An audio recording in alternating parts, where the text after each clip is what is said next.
These are the 41 things I believe in most. And before I read out this framework, it doesn't matter if you are a Muslim, a Christian, it doesn't matter if you're black or white, weak or strong. I think if any man lives true to these tenets, they're going to have a fantastic relationship with life. And also they're going to be a good force and good influence for people around them.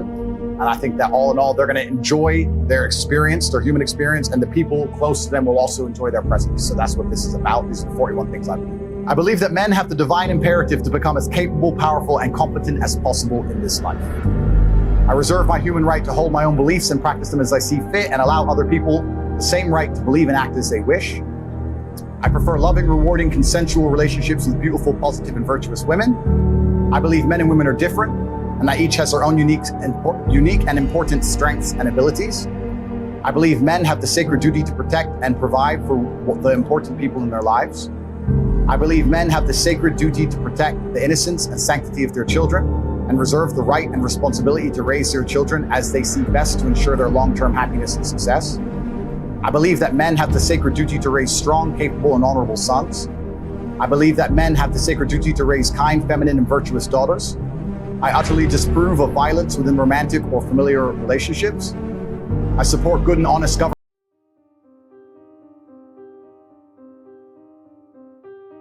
The last 6,500 years reads like this: opportunity mixed with difficulty. We've got a chance to grow like never before, but I'm telling you, there's going to be many enemies that's going to try to prevent us. Whatever threatens you, I'm asking you to threaten it back. Somebody wants to destroy your chances for a good future, walk away if you have to, walk away.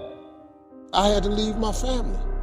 My family wasn't supporting them. I got to cut my family loose. It's okay. Oh, they all love me now. Everybody get a check every month. So you'll know when it's time to walk away from people. And some people you need to walk away from. The bigger your life gets, everything comes up at the same pace. And the more people believe in you or like you, the more people hate you. The only way to avoid it is to stay down. If you lay dead, even the animals won't bite you. And you have to decide, are you so concerned about being bitten, or is there something pumping down inside of you that says, bite me or not, I'm getting up? Now, some of our enemies are on the outside, but here's the most important thing to understand: some of our enemies are on the inside. There's an old African proverb that says, if there's no enemy within, the enemy outside can do us no harm. Let me give you a quick list. Indifference. You got to do battle with your own indifference, especially if you've accomplished something, extraordinary. Now, somebody says, I got to relax. Here's the key: not too long. Indecision. Don't let much time go by without making some decisions. The ones that you can make quickly, make them quickly. The ones that take time, take your time. The next one is doubt. I'm asking you to have some faith, have some courage, believe, drive your doubts into a small corner. Don't doubt the future. Don't doubt the possibilities. And here's the most important one of all: don't doubt yourself. See, it's time now. If you want to make this your decade, you've got to start saying yes to your life, yes to your potential. Why not? Why not me? Take sword to your enemies. Whatever's going to destroy those values, take sword to it. If it's worry, take sword to it. I'm asking you, take sword to your enemies, whether they're on the outside or whether they're on the inside. Do battle with whatever's out there to do battle with you. There's a battle taking place on the inside of each one of us. It's a battle between the flesh and the spirit. You don't have to be disciplined. You just do whatever you feel. If you don't feel like having a good attitude, go through the day sour.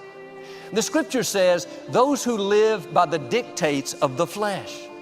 Many people follow the dictates of the flesh. Like a good soldier, yes sir, right away. The problem is, if you keep giving in to the flesh, that verse goes on to say, you will die. Your relationships won't flourish. Your gifts won't come out like they should.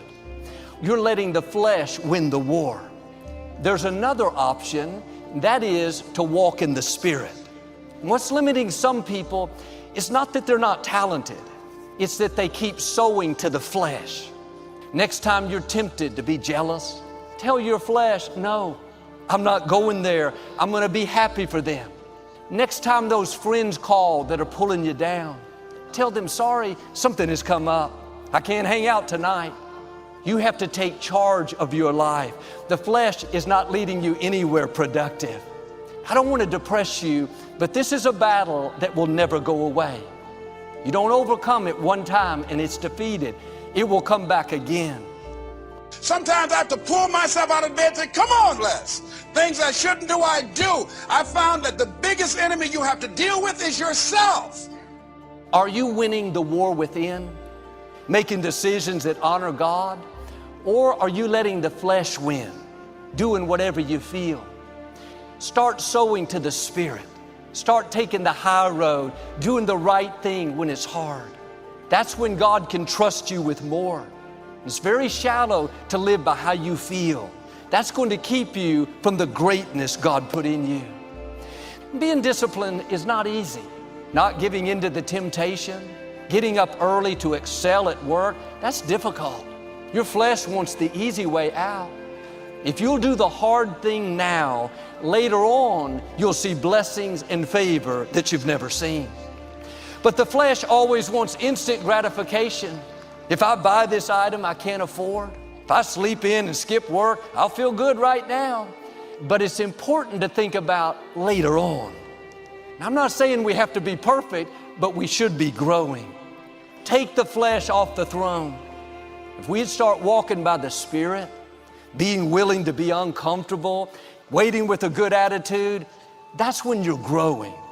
Now, I know there are a lot of battles on the outside, but my question today is, are you winning the war within? Put off the pride, put off the bitterness, put off the compromise. But Joel, I'm trying, but I can't control my temper. I can't keep my eyes on the right things. No, quit telling yourself that. Whatever you feed is going to grow. Every time you're offended, you're impatient, you say things you shouldn't, you're feeding the negative. If you'll start starving the bitterness, starving the jealousy, it will get weaker and weaker. God may not totally remove it. This is when discipline steps in. Don't use the excuse, I've tried, nothing has changed. You have the power to overcome. Here's what I've learned. Anything you defeat quickly is not your real enemy. Your real enemy doesn't go away overnight. Some temptations, some desires may not go away. If God doesn't remove it, that means the grace is there to stand strong and deal with it. Ask Him to help you. Ask for His strength. Say, God, I can't do this on my own.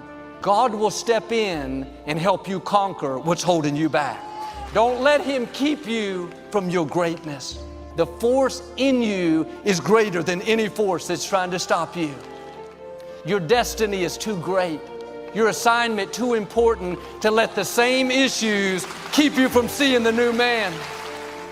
I wonder how much higher we would go if we'd start saying no to the things that are holding us back. Put the old man down and put on the new you, the free you, the happy you, the victorious you. Don't let the flesh dictate your life. Let the Spirit rule. You can win the war within. Whatever you know is holding you back, this is the time to make a change. You got to redefine yourself. What has to change about you? What is it about you right now that you've got to leave this behind? Looking at where you want to go, what is it that you must do differently? Unless you change the way you're thinking, unless you change your behavior, you're going to continue to produce the results in your life. See, all of us are winners, but some of us are producing results that we don't want. We have the power to change our personal history, changing the direction of our lives, changing our thoughts. So you're the director, you're the producer, you're writing the script, you're the star of your life. Listen, folks, success is hard. It's really hard. There are nothing but difficulties in achieving your goal.